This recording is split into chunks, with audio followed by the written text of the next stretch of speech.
Ada sebuah penelitian para sejarawan yang mengungkapkan agama Hindu berasal dari Nabi Nuh. Lalu agama Buddha berasal dari Nabi Zulkifli. Dan Nabi Luth adalah nama lain dari Laos, pendiri dari agama Tahu di Cina. Di video beberapa waktu lalu, kita pernah membahas tentang hubungan Buddha dan Nabi Zulkifli. Dan di video kali ini, kita akan coba membahas tentang benarkah Nabi Nuh ini punya hukum gaib dengan agama Hindu. Sehingga kisah Nabi Nuh ada di dalam kitab atau manuskrip Hindu. Untuk itu, di video kali ini kita akan membahas tentang kisah Nabi Nuh dalam agama Hindu. Assalamualaikum warahmatullahi wabarakatuh, Sobat. Beriman yang dimuliakan Allah. Mohon bantu channel ini untuk terus berkembang dengan cara like, comment, subscribe. Semoga kita selalu dalam keadaan sehat walafiat dan dimudahkan datangnya rezeki dari arah mana saja. Amin ya robbal alamin. Nabi Nuh dikisahkan dalam 3 kitab suci di 3 agama, yaitu terdapat di kitab suci Yahudi, Kristen, dan Islam. Ketiga agama ini biasa disebut dengan agama Abraha atau agama Samawi. Nabi Nuh adalah nabi yang terkenal dengan banjir besarnya. Dalam agama Hindu, Nabi Nuh ini terkenal dengan sebutan Manukna. Manu sendiri bagi umat Hindu adalah leluhur dari umat manusia dan merupakan raja pertama di dunia yang juga menyelamatkan manusia dari banjir besar, seperti halnya kisah Nabi Nuh yang ada dalam Islam. Anak cucu dari Manu ini disebut dengan Manawa, sehingga kata manusia dalam bahasa Sanskerta disebut dengan Manawa. Jadi artinya manusia adalah anak keturunan dari Manuk. Kisah singkat Manu yang ada di Hindu seperti ini, teman-teman. Saat Manu sedang di sungai, tiba-tiba ada seekor ikan yang datang dan memohon kepada Manu untuk diselamatkan. Kemudian Manu memasukkan ikan itu ke dalam sebuah bejana atau wadah. Namun ikan itu malah membesar sehingga wadahnya tak mampu menampungnya. Akhirnya Manu memindahkan ke sebuah tong, namun kejadian yang sama terulang kembali. Ikan itu membesar lagi dan tong itu pun tak mampu menampungnya. Hingga akhirnya ikan itu dipindahkan ke samudra dan Manu baru menyadari kalau ikan itu bukanlah ikan biasa. Ikan itu ternyata adalah awatara dari Dewa Wisnu yang memberitahu Manu kalau akan ada banjir besar yang menghancurkan seluruh kehidupan. Akhirnya Manu membuat sebuah perahu dengan membawa sejumlah benih kehidupan. Wisnu adalah salah satu dewa yang ada dalam agama Hindu yang bertugas sebagai pemelihara dan pelindung alam semesta. Wisnu juga merupakan roh tertinggi dalam Purana atau kisah zaman kuno. Wisnu ini juga disebutkan bersifat gaib dan berada di mana-mana yang kemudian dibuatlah simbol-simbol atau atribut tertentu yang dipilih sesuai dengan karakternya dan diwujudkan dalam bentuk lukisan, pahatan, dan arca supaya orang-orang muda melakukan penghayatan terhadap sosok Wisnu ini. Wisnu sering beravatar antara lain menjadi ikan atau Matsya, Rama, Krishna, Buddha, dan Kalki. Di agama Kristen, kisah Nuh atau Manu bisa ditemukan dalam kitab Kejadian 6 dan 7. Dalam kitab Kejadian 6 disebutkan, "Berfirmanlah Allah kepada Nuh, Aku telah memutuskan mengakhiri hidup seluruh makhluk sebab bumi telah penuh dengan kekerasan oleh mereka. Jadi aku akan memusnahkan mereka bersama-sama dengan bumi. Buatlah bagimu sebuah bahtera dari kayu gofir.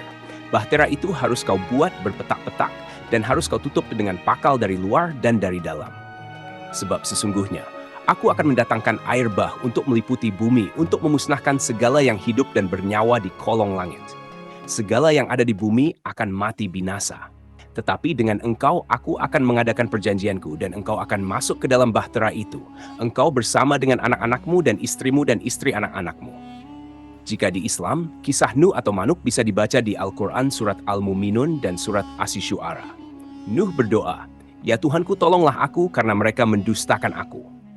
Lalu kami mewahyukan kepadanya, "Buatlah bahtera di bawah penilikan dan petunjuk kami.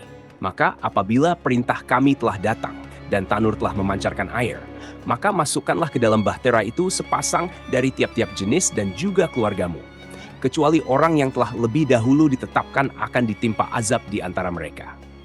Dan janganlah kamu bicara dengan aku tentang orang-orang yang zalim. Karena sesungguhnya mereka itu akan ditenggelamkan." Al-Quran Surat Al-Muminun ayat 26-27. Nuh berkata, "Ya Tuhanku, sesungguhnya kaumku telah mendustakan aku. Maka itu adakanlah suatu keputusan antara aku dan antara mereka, dan selamatkanlah aku dan orang-orang yang mukmin besertaku."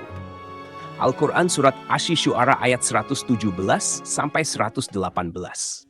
Maka kami selamatkan Nuh dan orang-orang yang beserta di dalam kapal yang penuh muatan. Kemudian sesudah itu kami tenggelamkan orang-orang yang tinggal. Al-Quran Surat Asy-Syu'ara ayat 119 sampai 120. Di dalam pemahaman agama Hindu, dari Manu atau dalam bahasa kitanya Nuh ini, lahir banyak keturunan dari semua ras dan disebut dengan Manavas atau Manawas. Manu atau Nuh ini katanya memiliki beberapa anak. Ada yang menyebutnya punya sampai 10 anak. Di antaranya anak itu bernama Wana, Ishaku, Ila, dan Ksatrias. Dan jika di Bible, Nuh hanya disebutkan punya 3 anak, Sam, Ham, dan Yafet. Menurut International Standard Bible Encyclopedia, keturunan Sam menghasilkan bangsa Israel, keturunan Ham menghasilkan bangsa Mesir, Kanaan, dan Arab. Keturunannya sebagai nabi juga memiliki hukum yang oleh umat Hindu disebut dengan Manusmriti atau Law of Manu. Dalam Atharva Veda, Book 20 Him 127 ayat 1-13 dikatakan di sana bahwa tentangkan datangnya Nabi Muhammad Shallallahu Alaihi Wasallam. Di sana dikisahkan dia adalah resi yang naik onta atau unta.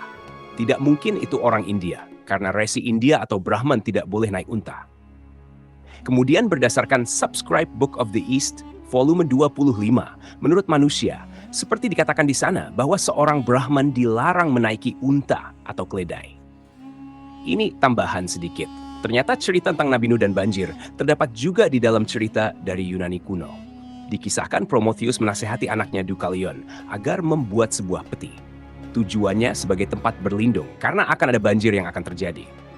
Usut punya usut, bencana yang dimaksud adalah sebuah hujan yang berhari-hari dan banjir bandang yang kemudian menyusulnya. Banyak orang yang mati karena peristiwa itu, kecuali mereka yang berlindung ke gunung-gunung yang tinggi. Meskipun Deucalion tidak berlindung di tempat tinggi, namun dirinya selamat berkat peti yang telah dia buat. Setelah terombang-ambing selama berhari-hari, maka selamatlah dia dari banjir besar yang menghancurkan banyak kehidupan di bumi waktu itu. Salah satu suku yang ada di Indonesia, yaitu Batak, rupanya juga memiliki kisah mengenai bencana air bah. Kisah ini berhubungan dengan Naga Padoha, seekor ular raksasa yang dipercaya orang Batak zaman dahulu sebagai makhluk yang memikul bumi. Pada suatu hari, ular tersebut merasa lelah akan bebannya dan kemudian melemparkan bumi yang barat ke lautan. Lalu Batara Guru ingin menyelamatkan anak perempuannya dengan mengirimkan gunung ke lautan dan seluruh manusia. Setelah kejadian itu, bumi akhirnya diletakkan di bagian kepala sang ular raksasa agar kejadian serupa tidak terjadi kembali. Sebenarnya ada banyak kisah-kisah kuno dari beberapa daerah dan negara yang bercerita tentang banjir besar itu. Dan secara benang merah, cerita semua itu memiliki kesamaan. Hal ini membuktikan kalau peristiwa banjir bandang maha dahsyat itu memang benar terjadi pada masa lalu. Wallahu alam bisawab. Jadi itulah kisah Nabi Nuh dalam agama Hindu. Semoga kisah ini bermanfaat. Lebih dan kurangnya mohon dimaafkan. Yang benar datangnya dari Allah Subhanahu wa Ta'ala, khilaf atau keliru itu datangnya dari saya pribadi sebagai manusia biasa. Sampai ketemu di kisah-kisah seru yang penuh makna selanjutnya. Saya akhiri. Wassalamualaikum warahmatullahi wabarakatuh.